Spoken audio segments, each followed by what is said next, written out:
Après Gbagba, on déterre les ignames pour manger ou bien pour fêter première igname. On dit étayé parce que après la récolte, on remercie nos ancêtres avec les produits que nous avons faits.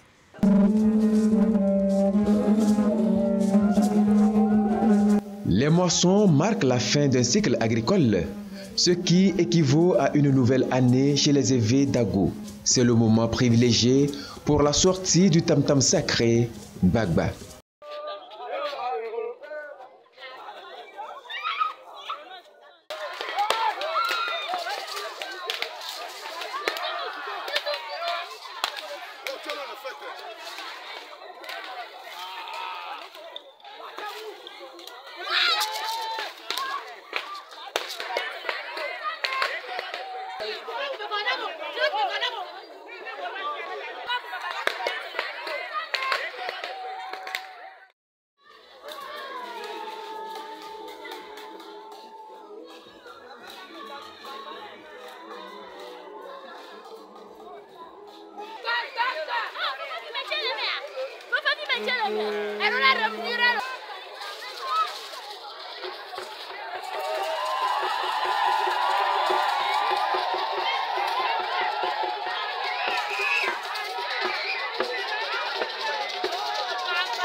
Nyebe ministre la boboto apeto agbekian aglo gbagba penti nya onani nuka ene gbagba fikan kwato nous caïnés gbagba, y kaou nous a mis kaou tu quoi kaou on est ti doma hein, comment bien les torrenti nué, les ministres à voter à quelqu'un. Et tu vois qu'on a Nicolas Bléou, les Wabado, monsieur avec un s'il vous plaît, avant pour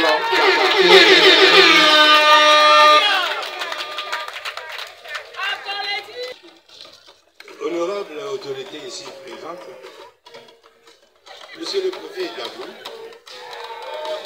honorables invités, vénérés chefs traditionnels, les groupes folkloriques et autres, les responsables de la sécurité et autres, mesdames et messieurs. La dénomination Baba veut dire le trop-plein, c'est l'abondance de la nourriture, de la boisson, etc. Sans oublier la communion, la fraternité entre frères, le pardon mutuel et autres. Surtout l'union. Baba, c'est de la nourriture à gogo. Beaucoup de nourriture,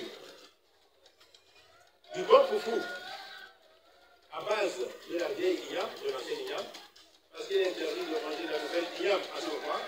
Ce n'est qu'après la fête du Baba que nous consommons la nouvelle igname. Deux aïeux étaient de braves cultivateurs, de braves agriculteurs. Et ce que je vais faire pour vous, c'est surtout l'igname, qui est leur culture préférée. Et qui regorgeait des greniers, des greniers dont on se servait pour accueillir les invités, pour leur faire manger à gogo jusqu'à déborder. Je voudrais dire que,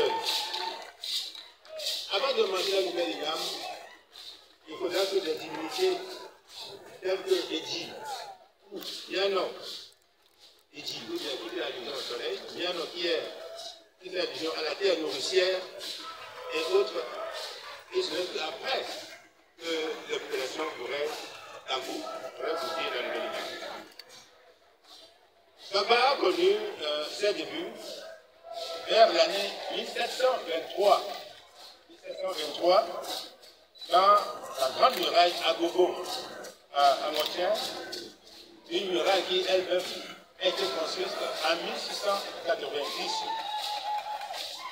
Et je peux dire également que c'est après la première visite d'un Européen à la grande muraille de Baba en 1620 que les bousculettes ont commencé.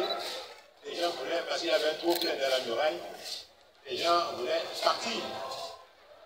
Et ceci dit, les peuples élevés, derrière les topics comme de Pelé ou autres, ont réussi à percer la muraille et à se libérer. Donc, c'est les grands chasseurs que symbolisent les tam-tams de Baba qui ont pris le devant pour arriver jusqu'ici. Baba est symbolisé par les tam-tams Baba. Il y a un grand tam-tam et un petit. Par contre, Apetokia, de son côté, représente une divinité de bête fauve, entre parenthèses tigre, qui a été abattu dans les collines des environs et qui épatait les populations par cette parade extraordinaire. Vous allez voir ça tout à l'heure. D'abord, je voudrais féliciter la nouvelle équipe dirigeante, le nouveau comité d'organisation de la fête de Baba. Et nous autres, on a pris notre chemin, on a pris du temps. La nouvelle équipe a pris les choses en main. Vous voyez comment les choses ont changé. C'est comme le jour et la nuit. Je vais citer d'abord le député et maire Boloui. Je cite notre ami ici présent, qui est notre président, M. Aboti Apollinaire, M. Boloui, notre président d'honneur, et sans oublier M. Etienne Jean et les autres membres de la nouvelle équipe composée d'une vingtaine, d'une trentaine de personnes. Nous voudrions également profiter de l'occasion pour féliciter, pour remercier les sponsors qui ont su aider l'équipe, ou bien, disons, l'équipe dirigeante à organiser cette fête avec leurs dons et autres. Et surtout, nous remercions le chef de l'État, le président fort et souverain national, qui, grâce à sa politique de paix et de sécurité au Togo, nous a permis de célébrer nos fêtes en toute quiétude. Et évidemment, comme le terme le dit, nous mobilisons également pour la sécurité dans notre pays, parce que nous savons ce qui se passe avec les djihadistes, avec l'insécurité, surtout dans la région des savanes dans notre pays, ce qui peut arriver aussi, ce que nous ne souhaitons pas. Nous sommes le chef de l'État pour tous ces efforts en ce sens. Bonne fête de Baba. Merci d'être venu parmi nous. Et mangez beaucoup. Buvez beaucoup, même si vous souillez, on va vous transporter. Mais relax, vous êtes chez vous, ici à vous. Encore une fois, bonne fête de Baba. Je vous remercie. Merci.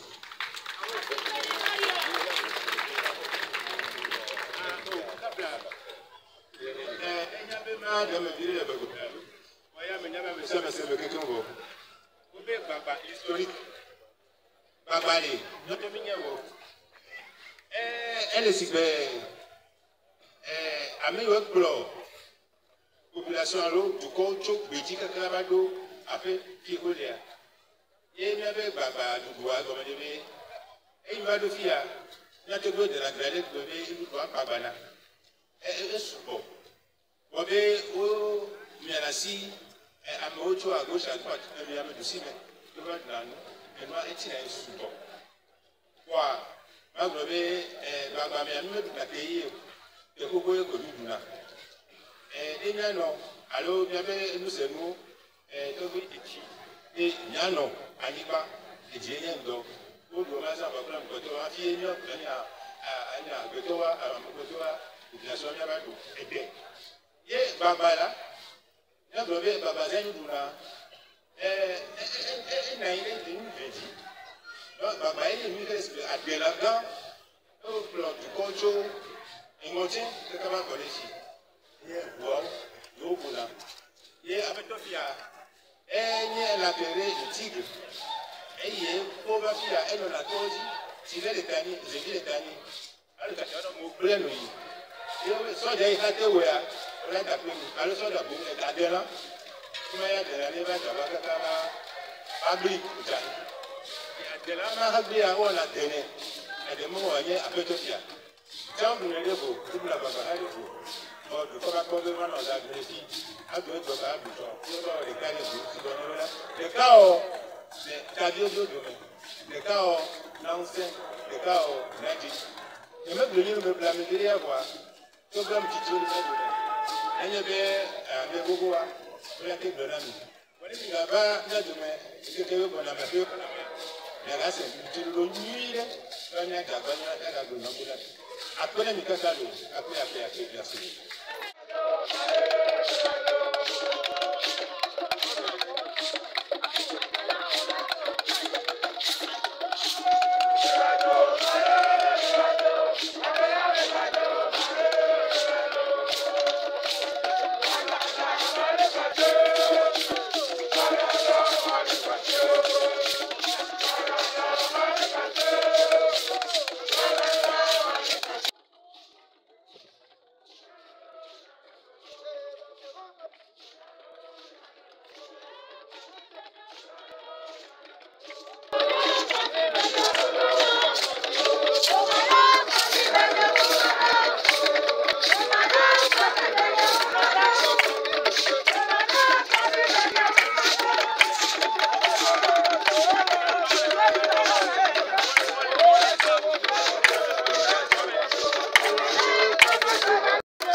Lycée Marie-Reine d'Agou.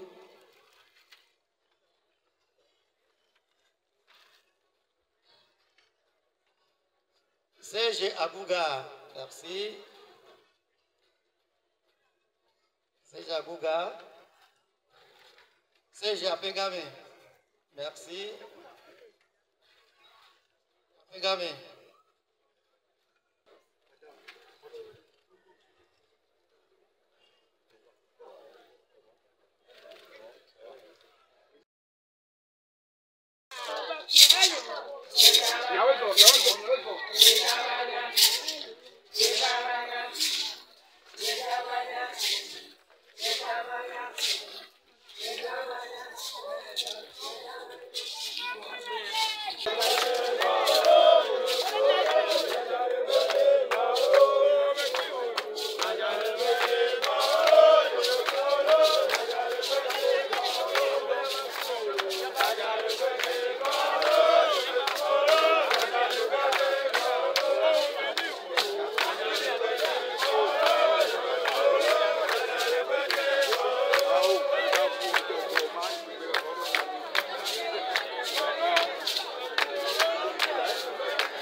Allez,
Cependant, l'esprit du fauve qui l'habite lui fait comprendre le risque pour lui d'approcher les humains qui sont de surcroît de grands chasseurs, ce qui entraîne son retour précipité dans sa tanière.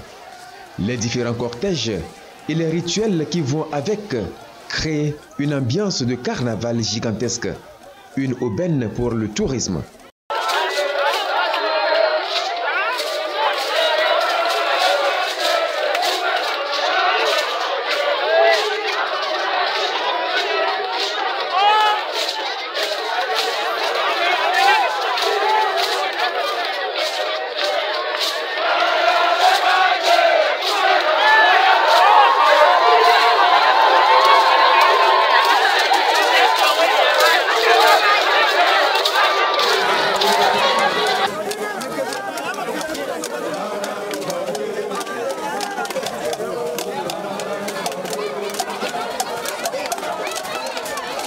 C'est un monsieur, dans la vie usuelle, vous le voyez vaquer à ses occupations. Mais en ce moment, dans cette période-ci, il est habité par le fauve, un tigre.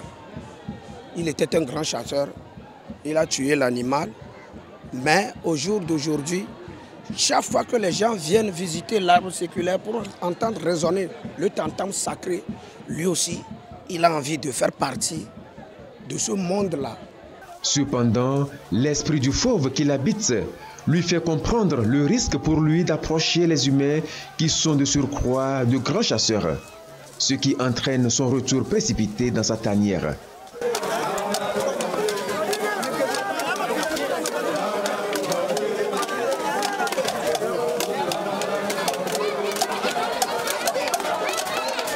Les différents cortèges et les rituels qui vont avec créent une ambiance de carnaval gigantesque, une aubaine pour le tourisme.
Oh,